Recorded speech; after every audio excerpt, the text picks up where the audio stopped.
Assalamu alaikum. Welcome you all with the core of my heart. I hope you all are fine, happy and healthy. आज जो paper JEST का 16 सितंबर 2021 का IB Sukkur ने conduct किया उसका English part में solve कर रहा हूँ।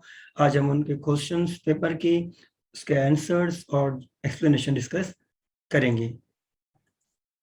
अब ये देखें पार्ट 3 इंग्लिश 20 क्वेश्चंस, ये विजिबल नहीं है तो मैंने ये पेपर टाइप कर लिया है। Part 3 English 20 questions, passage for reading comprehension.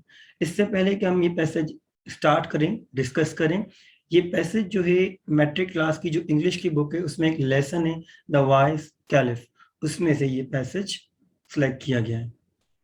Then the beggar limped forward and said, O leader of the faithful, you are the helper and guardian of the poor.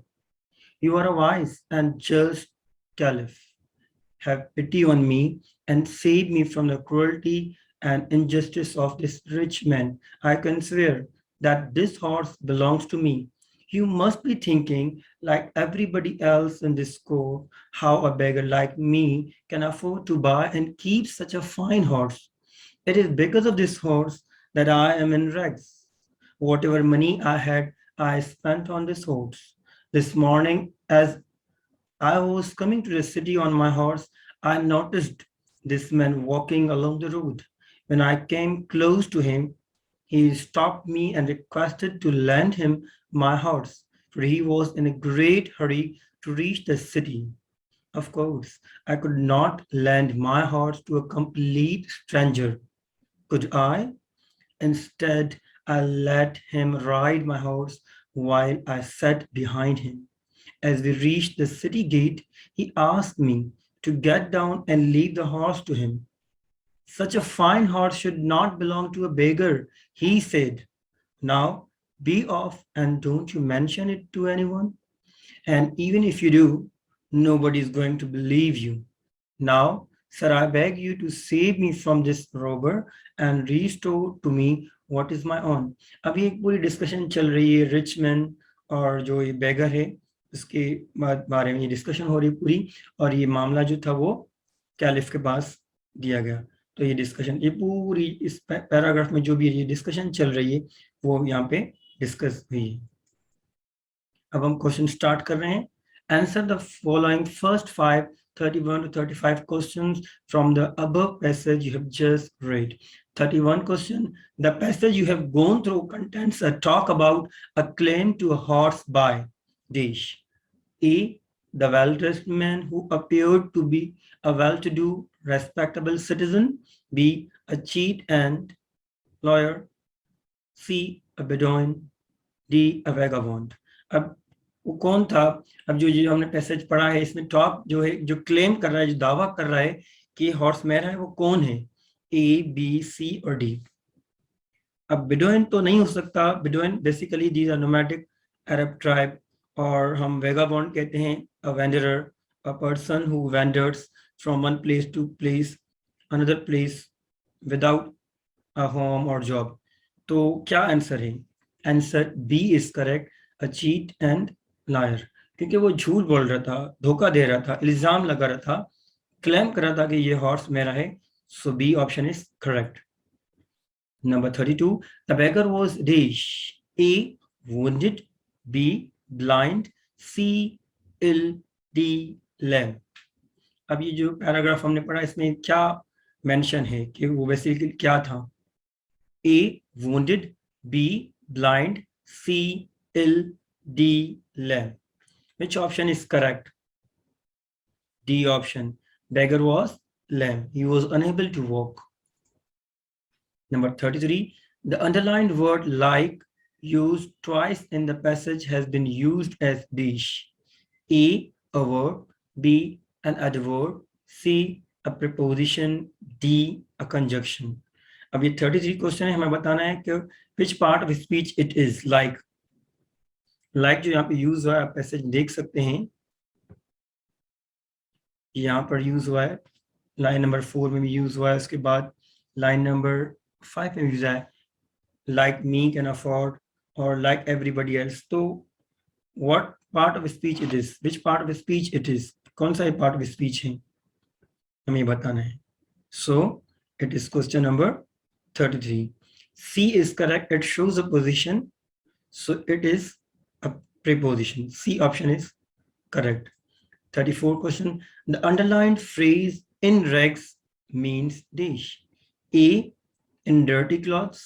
B, wearing very old torn clothes. C, in gaudy clothes. D, in costume. किस तरह के कपड़े थे उसको. इन racks का मतलब क्या है, इस फ्रेज का मतलब क्या है, ये जो फ्रेज है जी, इसका मतलब है B option is correct, wearing very old torn clothes. तो ये बी ऑप्शन इसका करेक्ट है. Now let's move on. 35. The underline word for has been used as dish. इस पैराग्राफ में, इस पैसेज में जो फॉर वर्ड यूज हुआ है वो कौन सा पार्ट ऑफ स्पीच है. ए, a preposition. B, a conjunction. C, an adverb.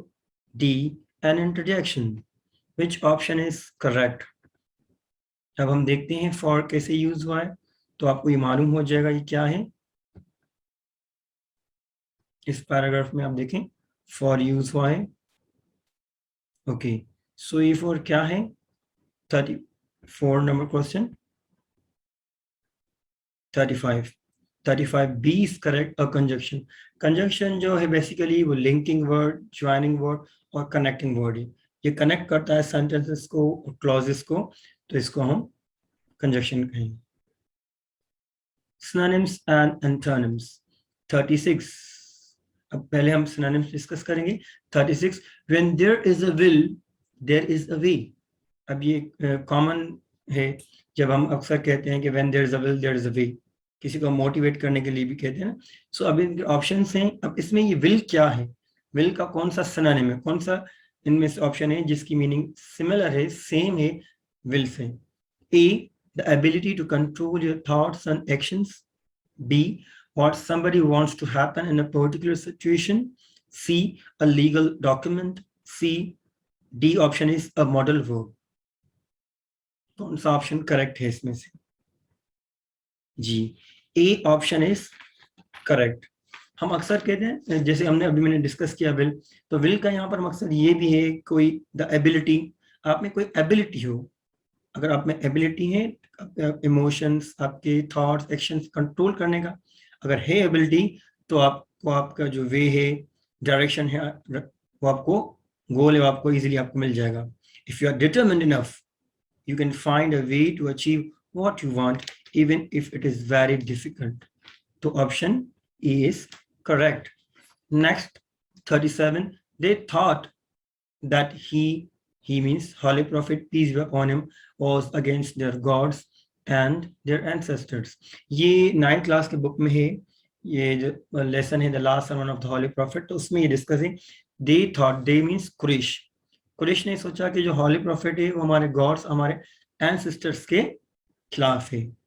तो क्या ऑप्शन होगा. A, grand parents. B, close relatives. C, kith and kin. D, forebears. Which option is correct. जी, अब ग्रैंड पेरेंट्स, तो अगर हम एंसेस्टर की बात करेंगे उसमें सिर्फ ग्रैंड पेरेंट्स नहीं आते, तो डी ऑप्शन इज करेक्ट, फॉरबियर्स.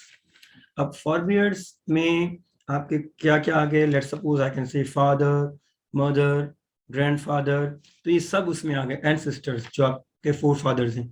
लेकिन ग्रैंड पेरेंट्स सिर्फ एक है, और हमारे पास दूसरा भी ऑप्शन है फॉरबियर्स, तो फॉरबियर्स comes, it is for all, so we can select D option is correct. Now let's move on. Question number 38. 20 of these houses are inhabited. अब ये भी synonyms हमें बताने हैं. A, prohibited for human settlement. B, occupied by human being settlement. C, never crossed or explored by human beings. D, happened in their life. अब inhabited, अब देखें ना इसमें क्या सिनोनिम हो सकता है.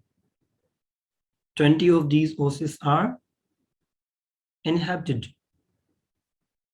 जी, इसका ऑप्शन है B correct. inhabited means occupy करना, वहाँ and occupied by human being settlement, human beings की जो सेटलमेंट हो वहां पे वो ऑक्यूपाई करें, वो वहां पे रहें, तो हम option B is correct.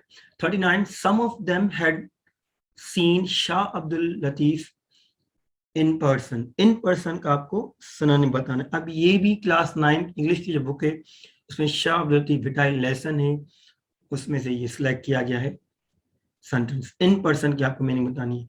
A living, B in fact, C face to face, D somewhere in their life.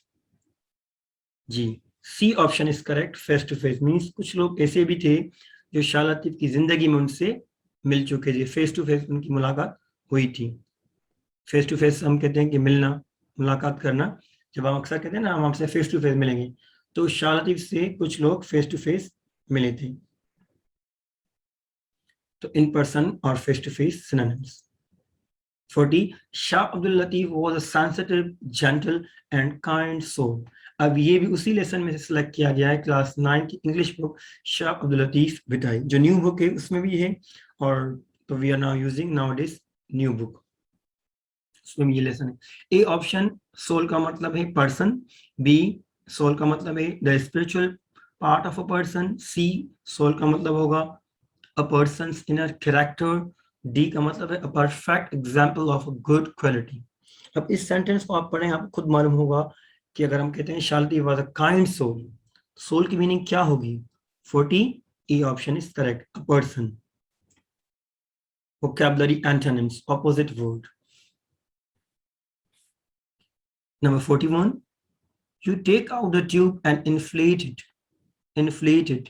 Inflate का आपको एंटोनिम बताना है. A compress, B deflaten, C deflate, D squeeze. Which option is correct? अगर आप inflate की meaning है तो आप आराम से बता सकते हैं कि कौन सा ऑप्शन करेक्ट है.